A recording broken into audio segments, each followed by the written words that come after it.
asalaamaaleykum wa rahmatulahi taala wa barakaatu. mais déglu leen ñu wax lu am njëriñ kilifa gi waaye déglu leen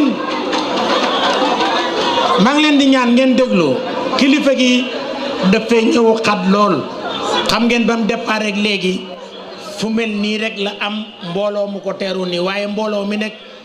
monsieur le président premier ministre mbooloo mu diis la ay sëriñu daara ay liggéeykat ay ñoo xam ne nii dañoo xëy suba ngoon daan yor seen alal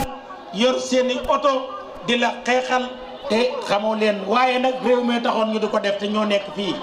Serigne Maye mi ngi lay nuyu Serigne Mountakha Bachir mi ngi lay nuyu ak xalifa yi ci nekk yëpp sama diggante ak yow nag lu yàgg la te liy waroon a xàjjale ay nit moo ñu boole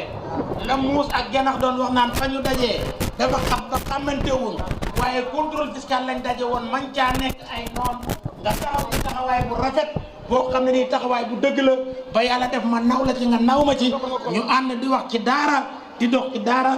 Tahir Fall mi ànd ci Biram Puy xam naa sa ancien talibé yi ñëw na ngir yow gën nga koo dégg mais yaa ma boole woon ak moom ma di la wax nag ne man politique yàgg nga ma koo tere ba nga duggee laa ne la laay dugg nga ne ma bul dugg ndax dañ lay sacrifier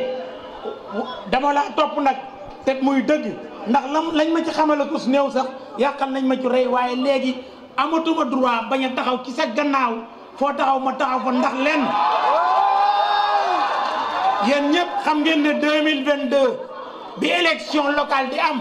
waxuma ne wuti fi candidat de mais Ousmane tegul tànkam fii di campagne ndax normalement loolu dafa rëy trop kon xam ngeen ne awuma lu ma ko mën a fay man bu ma gañee Kaolack 64% 34000 voix moom mu ànd ak nit am fi 3000 voix xamal ne ay nitam ñoo ma voteel bi muy wutaat présidence am samay nit a ci demaat kon ñoo nekk fii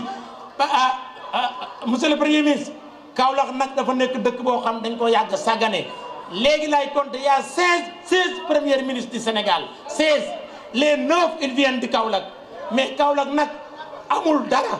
ñun maire bi ñu ngi góorgóorlu ci inondation ñu ngi góorgóorlu ci état civil ñu ngi génnoon lépp waaye dafa am loo xam ne nag mënuñu ko mooy mbedd yi ak canalisation yi loolu rek lañ la laaj boo ñu ko defalee rek Kaolack tegu fu mu war a taxaw kon maa ngi lay gërëm la sant sa jubal jubanti bi nangu nañ ko waaye danañ toogaat ma ne la jubal jubanti bi boole ci secteur privé dafa am ñoo xam ne nii depuis 40 ans ñoo yor secteur privé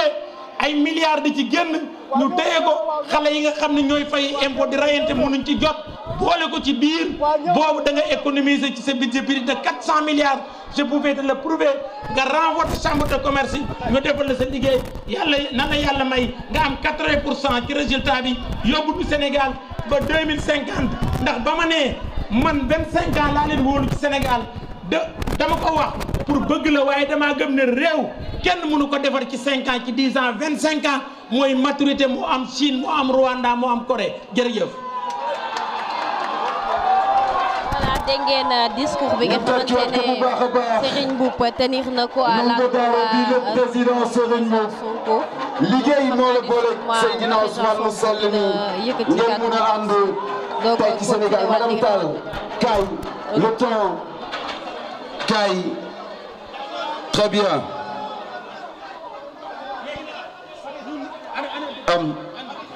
ñun nag dang ne ma yow dang ne ma sa premier stage wala deuxième stage fii ci Kaolack nga fi defee 1 mois et demi bi ma waxtaan ak waa chambre de commerce waxtaan ak bureau bi ñu ne léegi dañ lay jox citoyen d'honneur dëkk ville Kaolack bi boo ko deful nag da nga ko def sax xam naa ko waaye kiiwul booy dema di Ziguinchor dañuy baale fee de ndax bu dul Kaolack moom bu la ubbilul yaakaar naa da nga wëri ba sonn wala nga jaar ci jaww ji andi gaaw andi madame Tall andi voilà kii kay taxaw ni